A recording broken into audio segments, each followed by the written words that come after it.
Welcome back to my Gundamseed Revisited 20 Years Later retrospective. Today we're hitting on episodes 31 through 35. For episode 35 kicks off with the strike, or more specifically Kira and Tall being considered MIA, and their friends dealing with the fact that they're most likely KIA. And just Badger being just the typical Badger she is, just being short with everyone in this cold professional soldier, not understanding that these people really aren't professional soldiers, even though they chose to stay with the Archangel.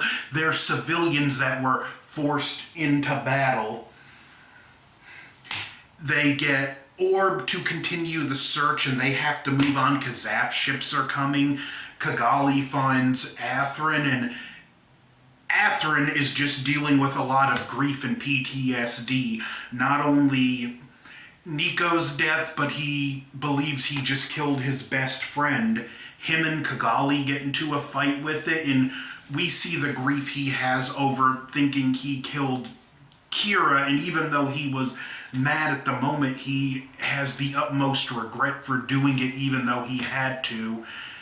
Because Orb is neutral, he gets returned to Zaft, and she gives him this protection necklace because she said she doesn't want anyone to die. We get a nice scene where Isaac is upset that they pulled back and they're not looking for Diarca, and Athrun and the captain of the submarine even told him, that red uniform means you're supposed to make level-headed decisions. Eventually, when Athrun gets returned, Isaac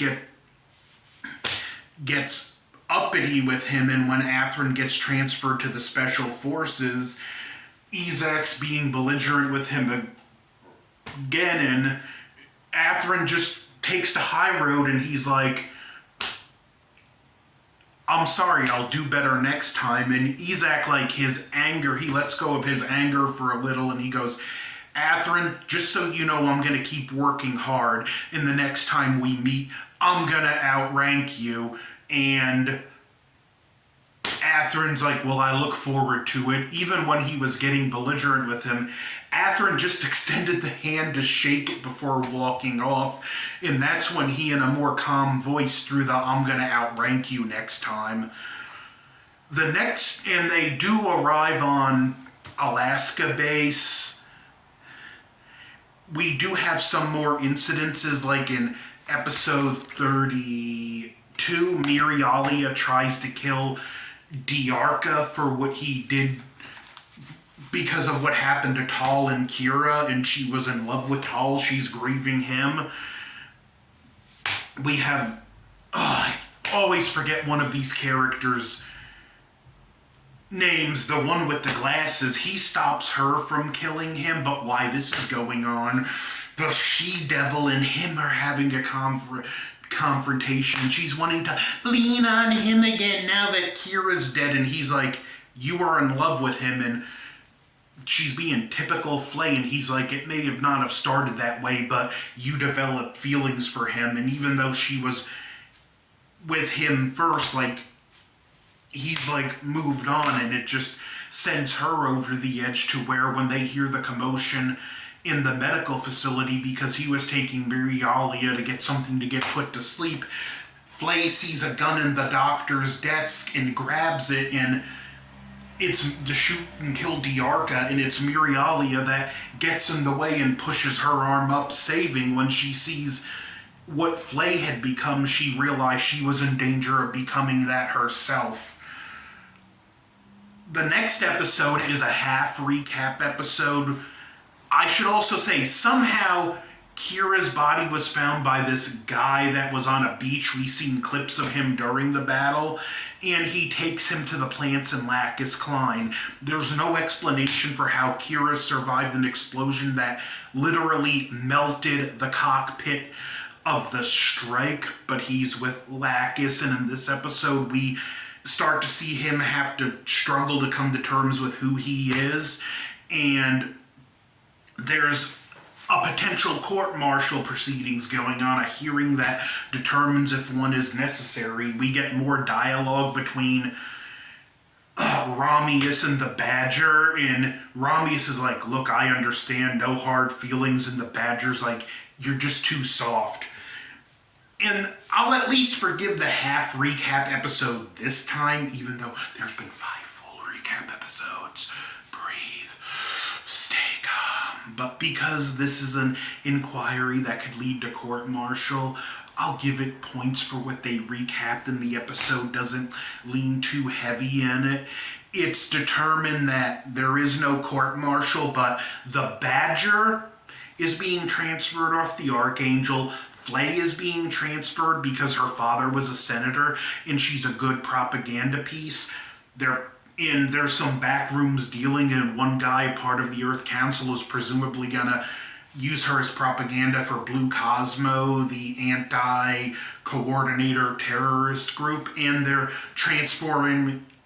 also transferring Mulaflaga, one of the best pilots of the Earth forces, to a flight school. Something's not right here. They're also not taking the damaged Buster Gundam off the Archangel, or taking the prisoner Diarca off. We get an emotional farewell between Romius and Mulaflaga, who have a budding romance, and just something doesn't seem right. Why this is going on? Atherin's dad is now the head of the Zaft Council, and they're preparing to watch Operation Spitbreak, which is making it look like they're gonna target another base, but they're really targeting the headquarters in Alaska, which goes on to the final 2 episodes where we see the 3 people getting transferred. As this is going on, the attack on Alaska base begins, and Mulaflaga, he just decides to go check something, and he notices as the battle's beginning, the base is mysteriously empty. He has an encounter with Rala Crusette, who's a part of the battle, and it doesn't last long. Rala Crusette actually ends up taking the Devil Flay hostage. If he killed her, he would have been the hero of the show. And Mulaflaga realizes something is not right here. He looks at this computer. There's something called a Cyclops system under the Alaska base, and it's essentially a giant microwave. And they left forces like the Archangel, who they don't really care about the Archangel or the crew, and everyone else they considered expendable, just to hold Zaft off until they stormed the base to set off the Cyclops system. So Mulaflaga commandeers a plane. Lacus, while this is going on, Kira figures out that he needs to fight on his own side. She gives him a Zaft uniform, teaches him how to salute properly, and takes him to a hangar where the Freedom Gundam is stored. And I've been waiting to see the Freedom again since I've started this retrospective. He takes the Freedom Gundam, makes short work of a couple Zaft mobile suits, and flies by a shuttle that just so happens to have Atherin. While this is going on, the Earth Force's scapegoats are taking tremendous losses. The Archangel is taking heavy damage. Mulaflaga has to crash land his fighter onto the Archangel. He tells Romius, and Romius just makes an announcement. I make this decision for my own. It doesn't reflect on any of you. If our mission was to be a diversion, as far as I'm concerned, Archangel fulfilled its objective. We're retreating. Mulaflaga launches in the Grasper with the Striker blaster pack to protect the Archangel the best he can, but it's just too much. There's Zaft mobile suits, there's Yizak in the duel, and there's just so much going on the battle too. There's even Baku's in this battle, mobile suits, mobile armors, amphibious, you name it, and it looks bad. There's enemy mobile suits coming towards the Archangel and Mulaflaga can't do anything because he's dealing with the duel. An enemy mobile suit flies right up to the cockpit to shoot it, and we see a beam shoot the blaster. And then we see the Freedom, and it grabs a beam saber and cuts the head off the mobile suit and flies back up into the... Just this scene is epic by every definition. Just the music, the presentation, and the Freedom Gundam itself. The most American Gundam there ever was. This Gundam, in addition to head and shoulder mounted Vulcan guns, it has rail cannons, plasma cannons, a beam rifle, 2 beam sabers that can connect into one, double bladed even though we don't see it, a shield that's also a beam shield. It's got phase shift armor, N-jammer cancelers, which cancel the N-jammers that prevent nuclear reactors from functioning. It's even got a nuclear reactor. It's got a burst mode where it fires all its guns, and the Freedom is just awesome. When the Freedom Gundam enters the battle, it's like a god of war steps foot on the battlefield. It goes into burst mode, just in Kira's crippling, damaging enemy mobile suits, taking them out of commission. He's told about the Cyclops system, and he gets on the radio and he messages both forces that they're about to set off this weapon. You all have to get out of the airspace. He's just damaging enemy mobile suits, keeping them functioning, but where they can't fight. Yizak goes to fight him, and we see Kira flash back to the death of the girl, and Yizak doesn't believe the message, and Kira doesn't want to fight him, but he has to. And I love this moment here because we see him strike at the duel with the beam saber, and when it looks like it's going to hit the cockpit, it lowers at the last second and cuts the leg off. Kira could have claimed revenge, but he chose forgiveness. It was thematically, it was a powerful scene. He had the person who caused his biggest trauma in the series dead to rights, and he didn't kill him. And as the Cyclops system goes off, he grabs an enemy zapped suit that's too damaged to fly and pulls it away, and the Cyclops system is just... people are popping like balloons. It's a very brutal scene. They've killed so many of their soldiers, citizens, in hopes of taking out what they would think would be 50% of the ZAF forces. And at the end of the episode, the soldier asks, he's like, why didn't you just let me die? It would have been easier. And Kira told him, I don't want anyone to die anymore. The soldier still dies. The 3 of the episodes on this are very uneven.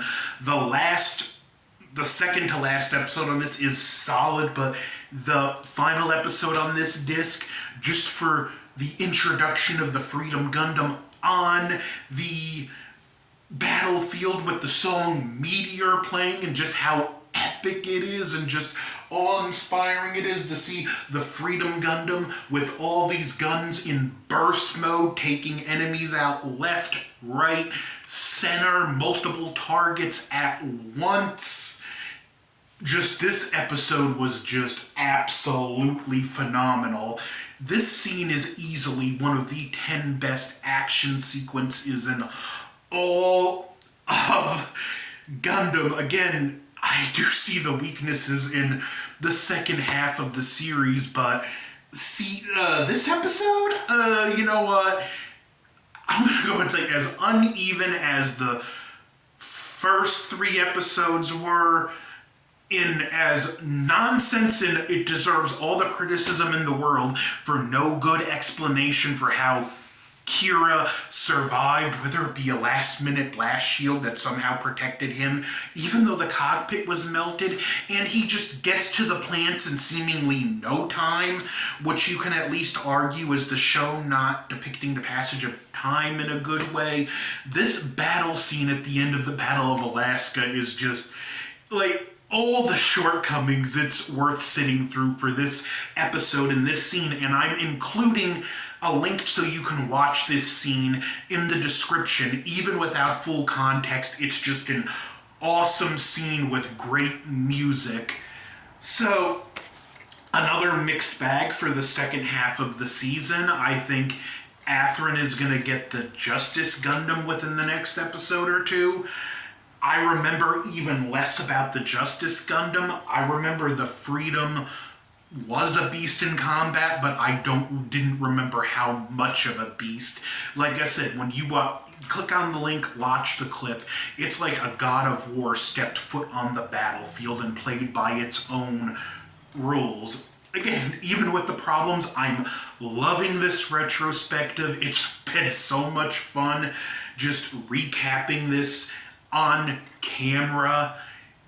I loved the last episode, but we sadly have 3 discs left to go, so 3 more episodes in this retrospective. So be sure to like, share, comment, subscribe.